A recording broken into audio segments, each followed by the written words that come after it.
దేవుడు వరమిచ్చిన పూజారి కరుణించడు అన్నట్టుగా తయారైంది స్టెంట్స్ ధరల తీరు. సామాన్యుడికి అందుబాటులోకి తేవాలని కేంద్రం స్టెంట్స్ ధరలు కనీస స్థాయికి తగ్గించినా మెడికల్ మాఫియా మాత్రం అమలు చేయడం లేదు. దేశవ్యాప్తంగా ఉన్న బడా ఆసుపత్రులన్నీ ముఠాగా ఏర్పడి కేంద్రంపై ఒత్తిడి తెచ్చేందుకు బరితెగిస్తున్నాయి. ధరల తగ్గింపు నిర్ణయాన్ని వెనక్కి తీసుకోవాలని పెద్ద ఎత్తున లాబియింగ్ మొదలుపెట్టాయి. స్టెంట్ల ధరలు తగ్గాయని సామాన్యులు ఊపిరి పీల్చుకున్నారు.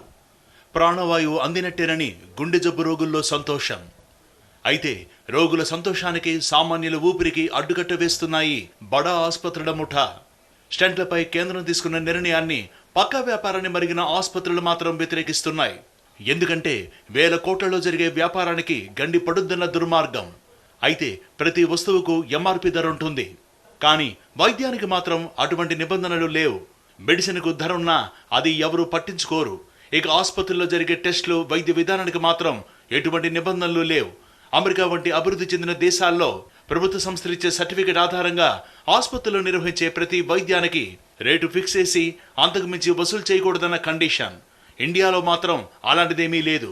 దీన్ని ఆసరాగా చేసుకుని అవసరం ఉన్నా లేకున్నా స్టెంట్లు వేస్తూ కోట్లు దండుకుంటున్నారు. స్టెంట్లలో ఉన్న 3 రకాల్లో బేర్ మెటల్ స్టెంట్లు దేశంలో వాడటం లేదు. వీటి ధర 4,000 ఉంటే 30,000 వసూలు చేసేవారు. గ్రేడ్ 2లో మందుపోతూ ఉన్న స్టెంట్ల తయారీకి 5 నుంచి 12,000 అయితే 60,000 నుంచి 80,000.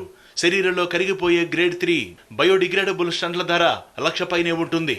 తయారీ దగ్గర నుంచి గుండెకి చేరే ప్రయాణంలో తయారీదారు, డిస్ట్రిబ్యూటర్, ఆసుపత్రుల వరకు లాభాల వేటలో 1000 నుంచి 2,000% రేట్లను పెంచేస్తున్నారు.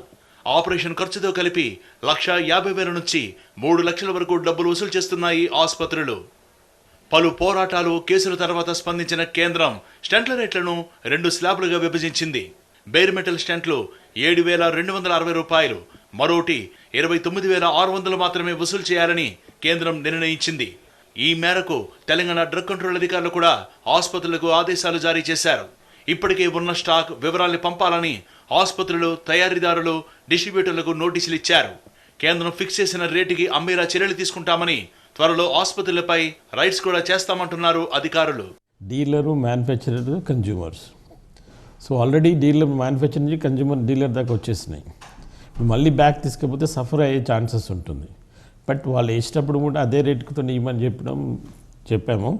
వాళ్ళు వేస్తున్నా లేదని వెరిఫై చేయాలంటే ఒక 15 days తర్వాత వాళ్ళకి ఇచ్చిన నోటీసులోని మేము ఫామ్ 5లో వాళ్ళు మ్యానుఫ్యాక్చరర్స్ కూడా వాళ్ళకి ఇన్ఫర్మేషన్ ఇస్తారు. ప్రపంచవ్యాప్తంగా ప్రతి ఏటా $8 బిలియన్ స్టెంట్ల వ్యాపారం జరుగుతోంది. ఇక ఇండియాలోనే నెలకు 3 లక్షల స్టెంట్ల అమ్మకాలు జరుగుతున్నాయి. తెలుగు రాష్ట్రాల్లో కూడా ప్రతి నెల 5,000 స్టెంట్స్ వేస్తున్నారని లెక్కలున్నాయి. ఇన్నాళ్లు వేల కోట్ల దండుకోవడానికి మరిగిన ఆసుపత్రి వర్గాలకు కేంద్రం తీసుకున్న నిర్ణయం మింగుడు పడడం లేదు. దేశవ్యాప్తంగా షాక్కు గురయ్యాయి యాజమాన్యాలు. ఎలాగైనా నయానో భయానో ఇచ్చుకుని నిర్ణయంపై కేంద్రం వెనక్కి తగ్గే విధంగా లాబింగ్ మొదలుపెట్టాయి బడా ఆసుపత్రుల ముఠా. కేంద్రంలోని పెద్దలను ప్రసన్నం చేసుకునేందుకు హస్తినలో చక్కర్లు కొడుతున్నారు. దేశంలో ఉన్న బడా ఆసుపత్రులకు కాసులు కురిపిస్తున్నది గుండె విభాగమే. స్టెంట్స్, గుండె సంబంధిత మెడిసిన్ ట్రీట్మెంట్లతోనే వేల కోట్లు సంపాదిస్తున్నాయి ఆసుపత్రులు. కేంద్రం స్టెంట్లపై తీసుకున్న నిర్ణయం వీటికి పెద్ద షాక్. ఉన్నట్టుండి వచ్చే రాయితీని వదులుకోవటం అంటే ఎలా అంటూ ఆసుపత్రులన్నీ ఏకమవుతున్నాయి. రహస్య సమావేశాలు పెట్టుకుని కేంద్రంపై ఒత్తిడి పెంచి అడ్డదారిలో మార్పులు తీసుకొచ్చేందుకు లాబియింగ్ మొదలుపెట్టాయి. ఇండియాలో స్టెంట్స్ తయారీ 4 ఏళ్ల క్రితమే ప్రారంభమైంది. ఇతర దేశాల కంపెనీలు కోట్లు ఖర్చు చేసి, పరిశోధనలు చేసి మెరుగైన స్టెంట్లు తయారు చేస్తున్నాయి. పైపెచ్చు మన దేశంలో శరీరంలో కరిగిపోయే స్టెంట్ల తయారీ లేదు. 3 దేశాల నుంచి ఎంఎన్సీ కంపెనీలు దిగుమతి చేసి అమ్మాల్సిందే. ఇప్పుడు కేంద్రం తీసుకున్న నిర్ణయంతో ఆ కంపెనీలు అంత తక్కువ ధరకు అమ్మలేక సరఫరా ఆపేస్తామని, దాని ద్వారా మంచి స్టెంట్లు కావాలనుకున్న రోగులకు కూడా వాటిని వాడే అవకాశం ఉండదంటున్నారు వైద్యులు. మధ్యతరగతి కన్నా పైన ఉన్న వాళ్ళు ఎవరైతే టు దట్ మ్యాటర్ ఈవెన్ మధ్యతరగతి వాళ్ళు కూడా నాకు మంచిదే వెయ్యండి, నాణ్యమైనదే వెయ్యండి, నాకు ఫ్యూచర్లో ప్రాబ్లమ్స్ లేనిదే వెయ్యండి అన్న వాళ్ళకి ఇప్పుడు గవర్నమెంట్ చేసిన ఈ స్టెప్ వల్ల ప్రాబబ్లీ కొన్ని స్టంట్లు అందుబాటులోకి రాకుండా పోవచ్చు. ఎంఎన్సీలకి ఇండియా ఒకటే కాదండి మార్కెట్, వాళ్ళకి ప్రపంచం అంతా మార్కెటే. సో ఇండియాలో ఇది కనుక బ్యాన్ చేస్తే ఇక్కడ సప్లై చేయరు. సో మాకేమవుతుంది అంటే నిజంగా బయోఅబ్జార్బబుల్ స్టంట్ కోరుకునే వాళ్ళు ఉంటే కనుక వాళ్ళకి క్యాటర్ చేయలేకపోతాము. Right to health is everyone's, అదొక రైట్ మనం నాణ్యమైన ఆరోగ్యాన్ని కోరుకోవడం మన ఒక రైట్.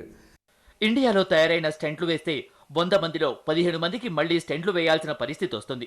విదేశీ కంపెనీల స్టెంట్స్ రక్తనాళాలలో కరిగే స్వభావం కలిగి ఉంటున్నాయి. కానీ సర్జరీ సమయంలో మన దేశం స్టెంట్లు ఫ్లెక్సిబుల్గా ఉండటం లేదంటున్నారు వైద్యులు. మరోసారి స్టెంట్స్ వేయటం తప్పటం లేదంటున్నారు. 2 సార్లు స్టెంట్లు వేయటం ఖర్చుతో కూడుకున్నదని, మొదటే నాణ్యమైన స్టెంట్లు వేసుకుంటే బాగుంటుందని అంటున్నారు. కేంద్రం కేవలం 2 స్లాబులు కాకుండా శరీరంలో కరిగే స్టెంట్ల విషయంలో సడలింపు ఇవ్వాలంటున్నారు. ఇండియన్ స్టెంట్లలో ఏంటంటే ఫ్లెక్సిబిలిటీ అంతగా ఉండదు. అంటే ఈ సన్నటి ద్వారం ఉంది, అందులోంచి మీరు స్టెంట్ని పంపించాలి.